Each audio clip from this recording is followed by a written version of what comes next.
Mohanavani Telugu podcast 3 సంవత్సరాలు పూర్తి చేసుకున్న ఈ శుభ సందర్భంలో శ్రోతలందరికీ కూడా హృదయపూర్వక ధన్యవాదాలు. ఓం శ్రీ గణేశాయ నమః. శ్రీమాత్రే నమః. శివాయ గురవే నమః. శ్రీకృష్ణ పరబ్రహ్మణే నమః. శ్రీరామాయ నమః. శ్రీ గురుభ్యో నమః. యా దేవీ సర్వభూతేషు ద్రవరూపేణ సంస్థితా నమస్తస్యై నమస్తస్యై నమస్తస్యై నమో నమః. ఈ నెల 15వ తేదీ నుంచి 26వ తేదీ వరకు, అంటే మే నెల 15వ తేదీ మొదలు మే నెల 26వ తేదీ వరకు సరస్వతీ నది యొక్క పుష్కరాలు. దీన్ని పురస్కరించుకొని ఈ సరస్వతీ నది యొక్క వైభవాన్ని ఈ వీడియోలో మన మోహనవాణి ఛానల్ ద్వారా తెలుసుకునే ప్రయత్నం చేద్దాం.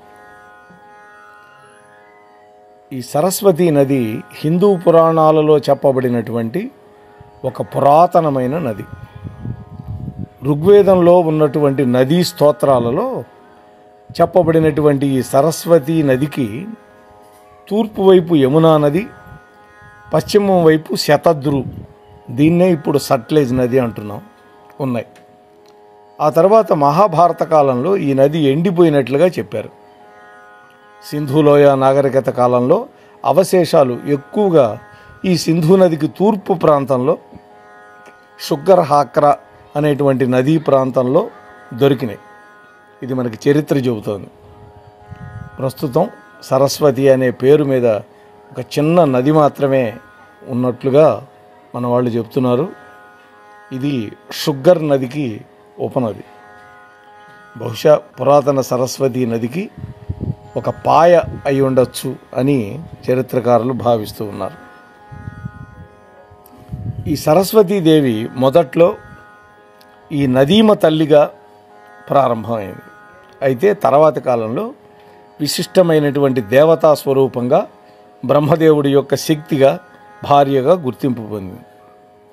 ఈ హిందువులు సరస్వతీ నదిని అంతర్వాహినిగాను, గంగా యమునల యొక్క సంగమంలో త్రివేణి సంగమం అలహాబాద్, దాన్నే ఇప్పుడు ప్రయాగరాజ్ అంటున్నాం, అక్కడ ప్రవహిస్తోంది అని భావిస్తారు. స్వర్గలోకంలో ఉండే క్షీరవాహిని వైదిక సరస్వతీ నది ఒక్కటేను అని కూడా చెప్తారు. అలాగే మరణం తర్వాత అమరత్వానికి ఇది మార్గంగా భావిస్తారు అని హార్వర్డ్ విశ్వవిద్యాలయంలో సంస్కృత ఆచార్యుడైనటువంటి మైఖేల్ విజల్ అనేటువంటి ఆయన ఆంగ్లేయుడు భావించాడు. ఋగ్వేదంలో, ఆ తర్వాత వేదాల్లో ప్రస్తుత కాలం నాటి నదులు, ప్రాచీన నదులు, వీటన్నిటినీ స్తోత్రం చేయటం కనిపిస్తుంది. గంగా స్తవం అని, యమునా స్తవం అని, ఇట్లా స్తవాలు ఉన్నాయి మనకి. ఋగ్వేదంలోని నదీ స్తుత మంత్రభాగం సరస్వతీ నదిని తూర్పున యమున, పశ్చిమాన సట్లజ్, ఈ రెండింటి మధ్య ఉన్నట్లుగా వర్ణించింది. ఆ తర్వాత వేద పాఠ్యాలైనటువంటి జైమినీయ బ్రాహ్మణులు మహాభారతం అనేది అనే గ్రంథంలో కూడా సరస్వతీ నది ఎడారి ప్రాంతంలో ఇంకిపోయినట్లుగా ప్రస్తావన చేశారు. ఇక 19వ శతాబ్దం చివరి కాలం నుంచి పరిశోధకులు ఈ వైదిక సరస్వతీ నది ఇప్పటి వాయువ్య భారతంలోనూ, తూర్పు పాకిస్తాన్లోనూ ప్రవహిస్తున్నటువంటి షుగ్గర్ హాక్రా నదీ వ్యవస్థలో ఉన్నది అని భావించారు. శాటిలైట్ తీసినటువంటి చిత్రాలు చూస్తే ఈ సరస్వతీ నది యొక్క గమనాన్ని మరింత స్పష్టంగా కనిపిస్తుంది. ఆ నది ఇప్పటికీ షుగ్గర్ నది గమనాన్ని అనుసరించేదిగా ఉంటుంది.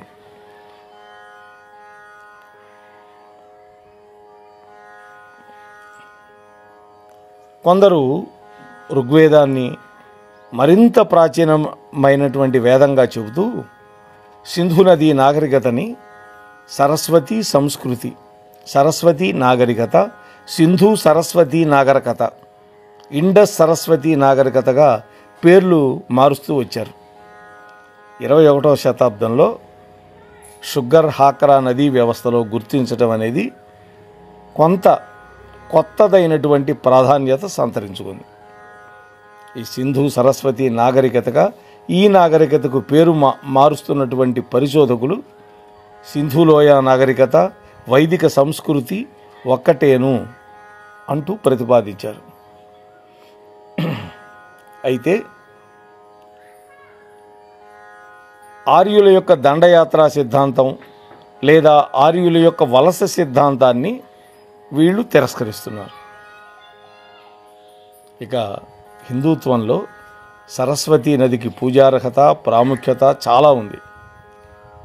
వైదిక సంస్కృతం ఋగ్వేదం మొదటి భాగంలో అనేక ఉపనిషత్తుల్లో ముఖ్యమైనటువంటి వైదిక సాహిత్యం వీటన్నిటిలో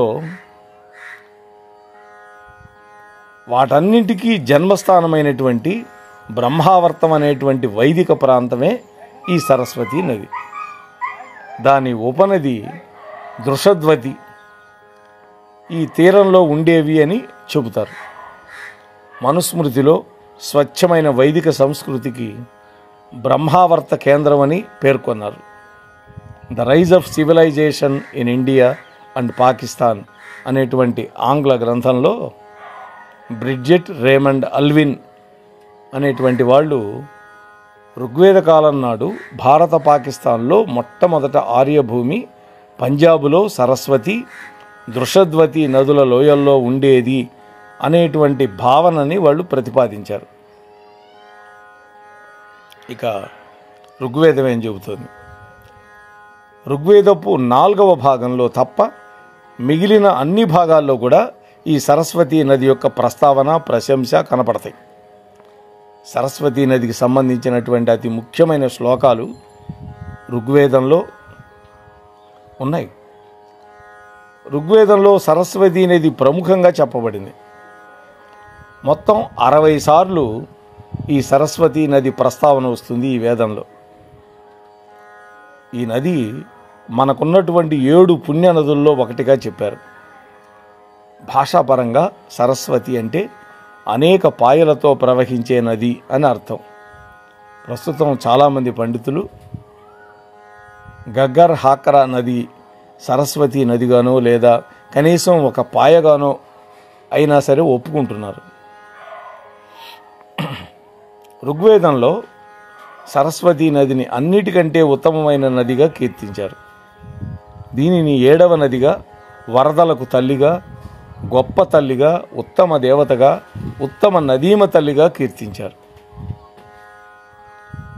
ఈ సరస్వతీ నది మా ఇనప కోటక రక్షణ. రథములో వలె సరస్వతీ నది ప్రవహిస్తూ మిగిలిన నదుల ఔన్నత్యాన్ని, గొప్పదనాన్ని కనుమరుగు చేస్తోంది అని ఈ సరస్వతీ నదిని గురించి ఋగ్వేదంలో కీర్తించారు. ఇక ఋగ్వేద శ్లోకాల్లో పరిశీలిస్తే సరస్వతీ నది పేరు 50 సార్లు ప్రస్తావించారు. ఈ పేరు ఋగ్వేదపు చివరి భాగాల్లో 13 శ్లోకాల్లో ప్రస్తావించారు. దివ్య జలాలను రక్షించే నదీ దేవత అని ఈ సరస్వతి ఆవిర్భావం గురించి ఋగ్వేదంలో ప్రతిపాదన చేశారు. ఇంద్రుడు సోమరసం తాగాడని చెబుతూ అతడికి సరస్వతి అలసట పోగొట్టి మళ్ళీ శక్తిని ప్రసాదించింది అని ఈ మంత్రాల్లో సరస్వతీదేవి యొక్క ఔన్నత్యాన్ని కీర్తించారు. వైదిక గ్రంథాల్లో మొట్టమొదట సరస్వతిని నదీ దేవతగా భావించిన పురాణాల కాలం నాటి హిందూ మతంలో ఈ తల్లిని నదీ దేవతగా అత్యంత అరుదుగా సంభావించారు. దానికి బదులుగా ఆమె జ్ఞానాన్ని, విద్యని, మేధస్సుని, సంగీతాన్ని, కళలను ప్రసాదించే దేవతగా మారిపోయింది. ఇప్పటికీ మనం చదువుల తల్లి సరస్వతి అంటున్నాం. నదీ దేవతగా ప్రారంభమైన సరస్వతి జ్ఞానానికి అధిష్టాన దైవంగా మారడం బ్రాహ్మణాల్లో చెప్పబడింది. ఈ బ్రాహ్మణాలు సరస్వతిని వాక్కుకు అధిదేవతగా, వాగ్దేవిగా పేర్కొన్నారు.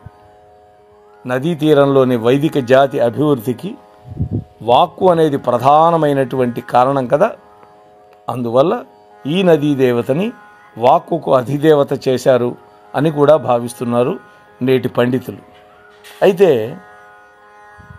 ఇద్దరు స్వతంత్రమైన దేవతలు ఒకే పేరుతో ప్రారంభమై ఆ తర్వాత వేదాల కాలం నాటికి ఒకే దేవతగా రూపాంతరం చెంది ఉండొచ్చు అనేది కూడా ఒక వాదన ఉంది.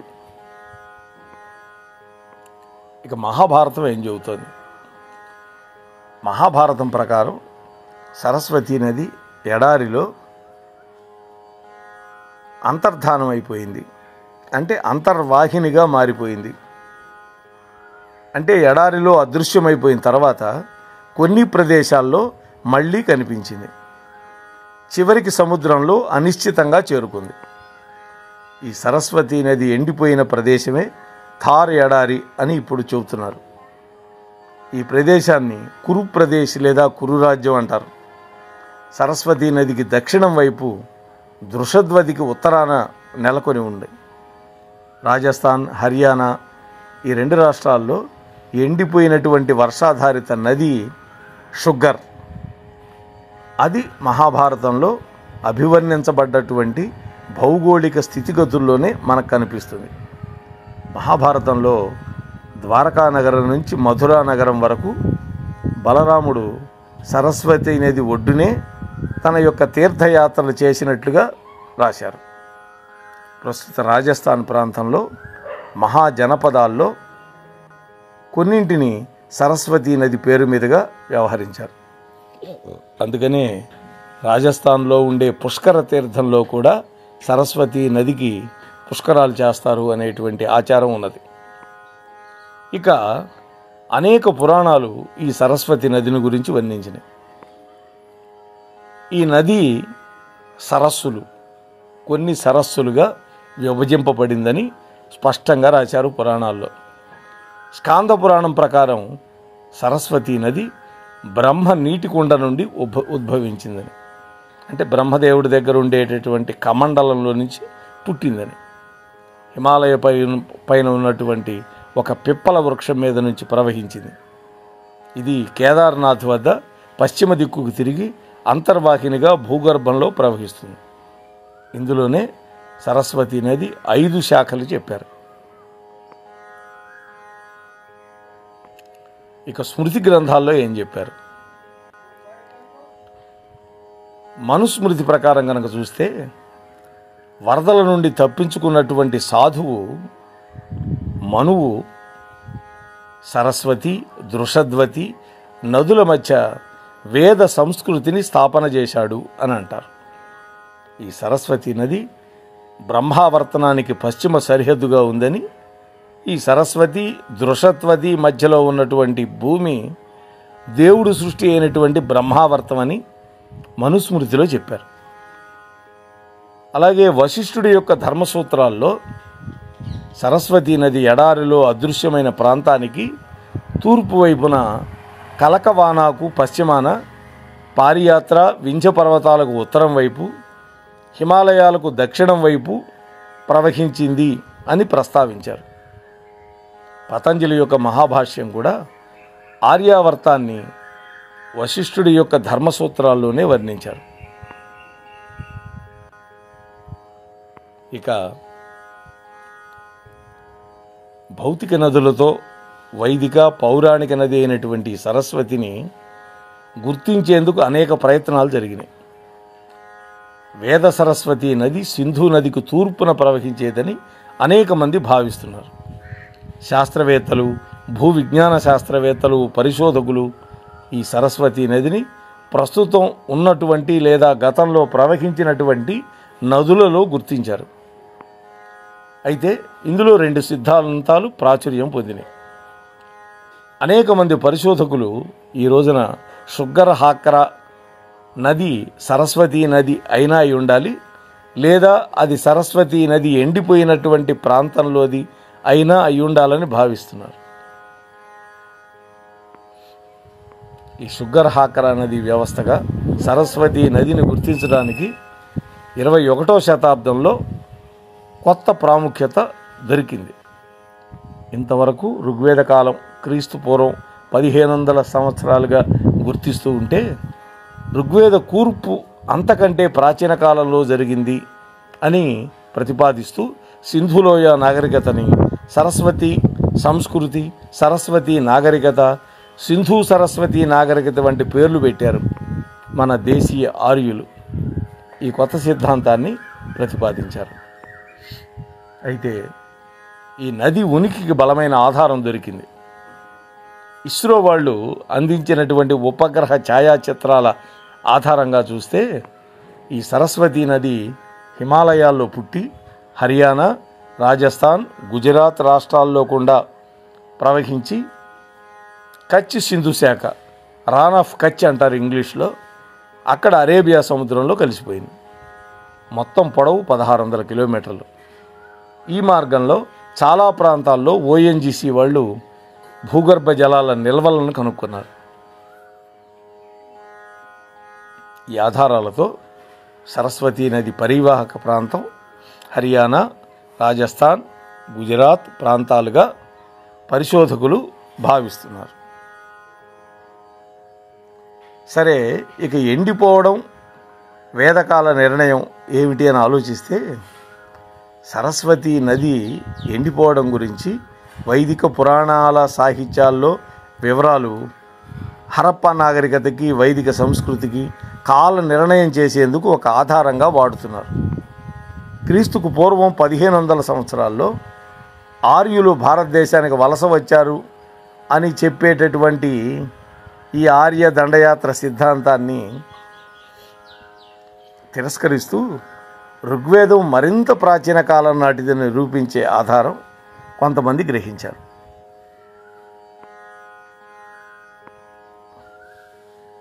ఇక 1986 నుండి సరస్వతీ నది పునరుద్ధరణ కోసం కొన్ని స్వచ్ఛంద సంస్థలు కృషి చేయటం మొదలుపెట్టినాయి. హర్యానాలోని సరస్వతీ నది శోధ్ సంస్థాన్ చేపట్టినటువంటి కార్యక్రమాలు అక్కడి ప్రభుత్వాన్ని ఉత్తేజపరిచినాయి. 2002లో ఎన్డీఏ ప్రభుత్వం అధికారంలో ఉన్నప్పుడు 40 అడుగుల వెడల్పు, 12 అడుగుల లోతు, 50 కిలోమీటర్ల పొడవు ఉన్నటువంటి సరస్వతీ మహానది రూపనగర్ కాలువను తవ్వించారు. అయితే ప్రస్తుతం పుష్కరాలు ఎక్కడ అని అంటే మొట్టమొదట బద్రీనాథ్ దగ్గర మానా అనేటువంటి గ్రామం ఉంది. తొలి గ్రామం అది మానా. ఆ మానా గ్రామం దగ్గర ఉత్తుంగ తరంగాలతోటి సరస్వతీ నది ప్రవహిస్తుంది. మేము 2024 సెప్టెంబర్లో వెళ్ళాం. అప్పుడు ఈ మానా గ్రామానికి వెళ్ళి ఆ నదీమ తల్లిని చూసాం. అక్కడ సరస్వతీదేవి గుడి ఉన్నది, అలాగే వ్యాసుల వారి గుడి. అక్కడే పాండవులు ప్రస్థానం చేసినటువంటి వైకుంఠానికి, అదే స్వర్గానికి వెళ్ళినటువంటి ప్రదేశం కూడా అక్కడ పెద్ద ఒక ముఖద్వారంగా చూపించారు. అక్కడికి ఒక 50 కిలోమీటర్ల దూరంలో చైనా సరిహద్దు కూడా ఉన్నది అన్నారు. అయితే అక్కడ చాలా వేగంగా ప్రవహిస్తుంది, చాలా చల్లగా ఉంటాయి నీళ్లు, ఐస్ కోల్డ్ ఒక రకంగా చెప్పాలంటే. అక్కడి నుంచి ఒక 2-3 కిలోమీటర్లు ప్రవహించి ఆ తర్వాత మందాకిని నదిలో కలిసిపోతుంది. ఇక సరస్వతీ నది కనపడదు. ఇక 2 ప్రయాగరాజులో గంగా యమునతో పాటుగా సరస్వతీ నది అంతర్వాహినిగా ఉంటుంది. అక్కడ కూడా పుష్కరాలు జరుపుతున్నారు. అలాగే రాజస్థాన్లో పుష్కర్, ఆ సరస్సులో కూడా సరస్వతీ నది ఉన్నది అని భావన అక్కడ కూడా ఉంది. మన తెలంగాణలో అయితే కాళేశ్వరం, అక్కడ కూడా పుష్కరాలు జరుపుతున్నారు. ఇకపోతే మరొక అందరికీ అందుబాటులో ఉండే ప్రదేశం తిరుమల కొండల్లో ఉన్నటువంటి స్వామి పుష్కరిణి తీర్థం. అందులో కూడా సరస్వతీ నదీమ తల్లి ఉంటుంది అని మన పెద్దవాళ్ళు చెప్పారు.